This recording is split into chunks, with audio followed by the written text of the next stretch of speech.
So we need to get the facts straight. How does this virus work? How does it transmit? Where does it want to go? And let's protect ourselves. I'm Dr. Peter Lin. I'm a family physician in Toronto, Canada.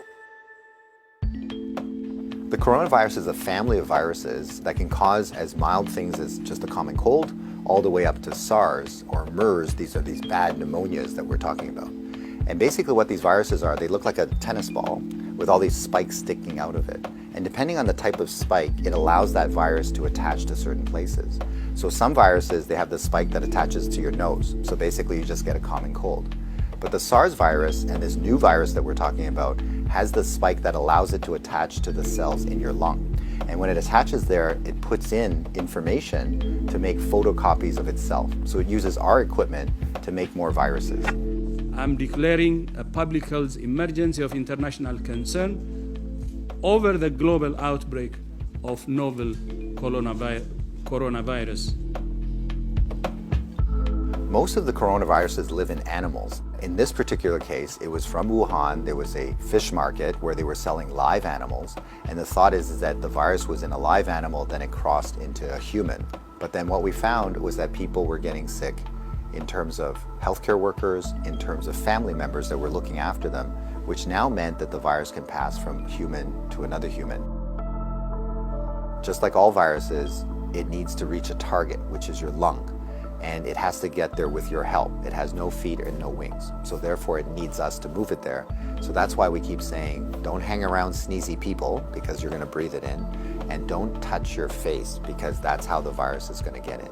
The masks are helpful, but they're not necessary because they're leaky. The ones that you and I buy basically have pockets here, so therefore the virus can get in. What the masks really do is they stop us from touching our face. If you're sick, we tend to mask you, so therefore you're not spewing out the viruses to other people sitting around you. The true people that have the real masks are the N95. Those are sealed. These are for the doctors that may be caring for the patients. So in the beginning, the coronavirus will cause kind of like flu-like symptoms or a cold. So people just get the stuffy nose, that kind of thing. But you'll understand that as soon as that virus starts manufacturing in your lung cells, they're producing all these copies of the virus, all of a sudden now you kill the lung cells. So now you can't exchange oxygen. And that's why one of the early symptoms is people get very short of breath and they tend to have a difficult time breathing, and that's why they end up in hospital. So currently, unfortunately, we don't have a direct treatment for the coronavirus. So we don't have a medication that can kill it off. And so it's really supportive. So in other words, the patient can't breathe, we give them oxygen, help them to breathe. They can't drink, so therefore we give them fluids to support them. Their kidneys begin to shut down, we help them with all those things. So it's a very supportive process. This is a new virus that we've never seen before. So our immune system, our army, are having a hard time figuring out what to do. So usually what we have to do is we make something called antibodies. So these are things that can grab onto the spikes that we see on the virus, and it'll get rid of the virus for you, and that will actually bring you back to good health. So therefore the elderly may have a worse outcome, and of course the young children. So the babies, their immune system is not so good either, so they may not make those antibodies as well. So just remember, your hands may be with virus. Virus cannot hurt you because it can't get through the skin, but the moment I do this, now I've brought the virus right to where it wants to go. So let's remember not to touch our hands to our face. So let's say you think that you might have been on a plane or you might have bumped into somebody that has it. What should you do? So the first thing is to contact a healthcare worker to tell them that potentially you have it.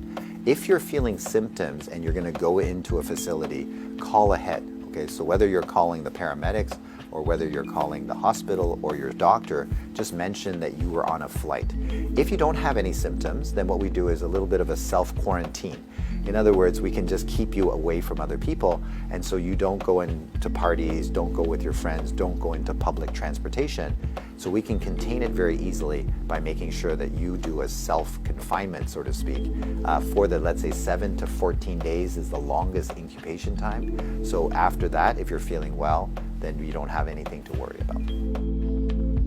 If we get the facts right, then we don't have to be overly worried, but we do the right things so that we don't get the virus ourselves and that we don't pass it on to others. And if we look after each other in this way, this virus will have nowhere to go. It needs us to move it, it needs us to make copies for it, and if we don't help it, then the virus will stop.